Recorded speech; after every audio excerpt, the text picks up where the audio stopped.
He opened his eyes and his room returned a dirty ceiling as the first image of the day.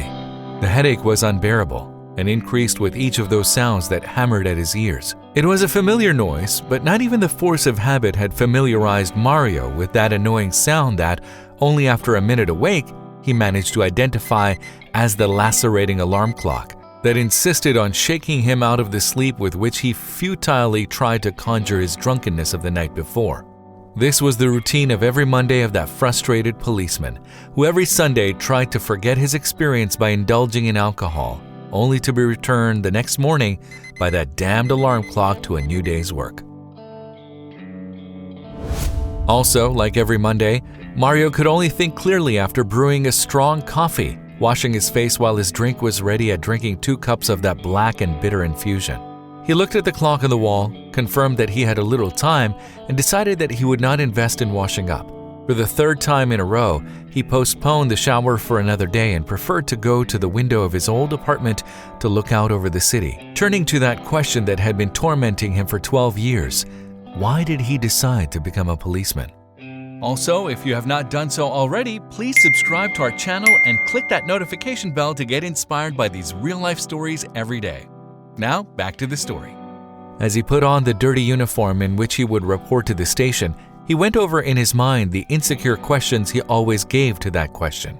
Was he a policeman, perhaps because of his desire to order the world? Could he impose a little order and justice by defending the law with a gun? And inevitably, those reflections would lead Mario's mind to a repetitive question, but one that kept the same force of existence as the first time he asked it.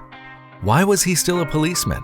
Why didn't he give up that profession that confronted him daily with the worst scourges of society, convincing him that imposing order on an increasingly decadent species was impossible? Why didn't he give up that job with which he fed his depression and pushed himself as an escape into the arms of rum as he did every weekend?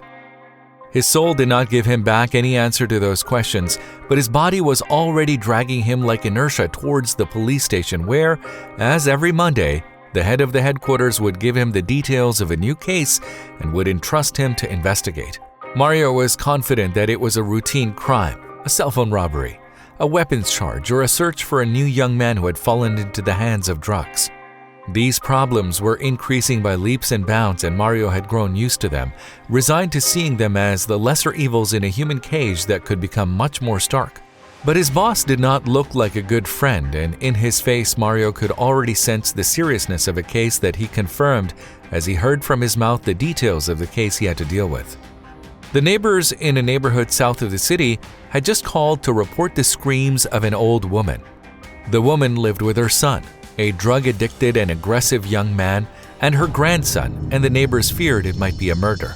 The chief had just gotten off the phone when Mario entered the station, so without further protocol, he told the investigating lieutenant about the report he had just received and asked him to direct a patrol car immediately to the scene. Sitting in the front seat, next to the sergeant in charge of driving the police patrol, Mario repeated to himself the questions that had tormented him that morning since he woke up. Now reinforced by what seemed to be an abominable crime. What must have been going through the mind of a criminal to harm a defenseless old woman? The fears were confirmed when, after forcing the door of the house indicated, Mario and the sergeant accompanying him entered the house indicated. On the bed, the inert body of an old woman lay with her mouth open and with a dirty cut on her neck, from which still fresh blood was flowing. Mario, who was not used to seeing crime scenes, instinctively withdrew his eyes from the old woman, and by a miraculous coincidence, they went to a photograph that rested on the night table. There, the old woman, still alive, was smiling at the camera next to a young man and a little boy. Mario, until then shocked by the image of the murdered woman, immediately remembered the information his boss had given him. The woman's son and grandson also lived in the house. Since the aggressive drug addict son was the main suspect, Mario instinctively reached for his gun and motioned to the sergeant who accompanied him to do the same.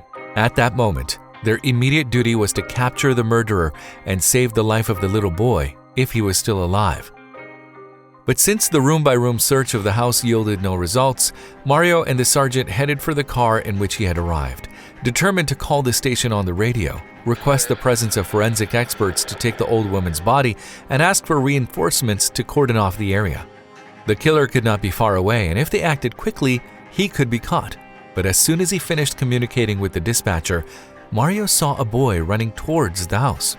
He had barely seen him in the photograph for a few seconds, but he could immediately identify him as the old woman's grandson and rushed to grab him to prevent him from entering the scene.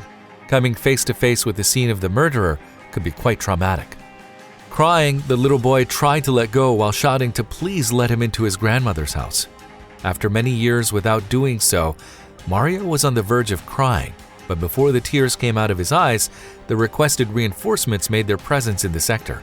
The investigating lieutenant was able to leave the little boy in the care of some policemen in his charge while he gave instructions to cordon off the neighborhood in search of the murderer. Then he went with the coroner to the interior of the house to take the photograph of the old woman's body, take the report on the crime scenes, take the samples to send the laboratory, and finally perform the removal of the body. Locked in his office at the police station, Mario patiently awaited two calls. One from the lab to confirm what needed no confirmation, who the murderer was, and the other from two policemen who were cordoning off the area of the murder, informing him of his capture. But neither of the two calls received gave him the expected news. The policemen, no matter how many times they searched street by street, house by house, they did not find the old woman's son. The lab results, on the other hand, confronted Mario with the most pitiful situation of all those he had known in his years as a policeman. The clumsiness of the cut made on the woman's neck, as well as the traces of DNA present in her fingernails, left little room for doubt. The murderer of the old woman had been the boy, her grandson, and not her son. Mario, furiously trying to impose his sense of order on reality, demanded that tests be performed on the boy to disprove that horrible theory, but the tests only confirmed it. The boy had traces of drugs in his blood, and his shoes had bloodstains from his grandmother. In addition, during the interrogation, the boy broke down immediately and confessed that his father used to drug him, that he used to hallucinate as a result, and that in the middle of one of those visions, he murdered the grandmother. The father of the little boy was caught a week later and prosecuted for having given drugs to his son. The boy, although he was nothing more than a victim, was admitted to the juvenile correctional facility where he was supposed to receive psychological treatment. Mario, for his part, after a few weeks of deep depression and consuming alcohol until he lost consciousness, showed up at the police station with his letter of resignation. That case convinced him that this environment of crime was hurting him, and he decided for the first time in his life to do what he wanted, to dedicate himself to writing books, even if he starved to death in the attempt. If you liked the video, don't forget to like it, leave your opinion in the comments box, and subscribe for more stories like this one. If you liked the video, please give it a thumbs up and consider sharing it with someone who may find it interesting.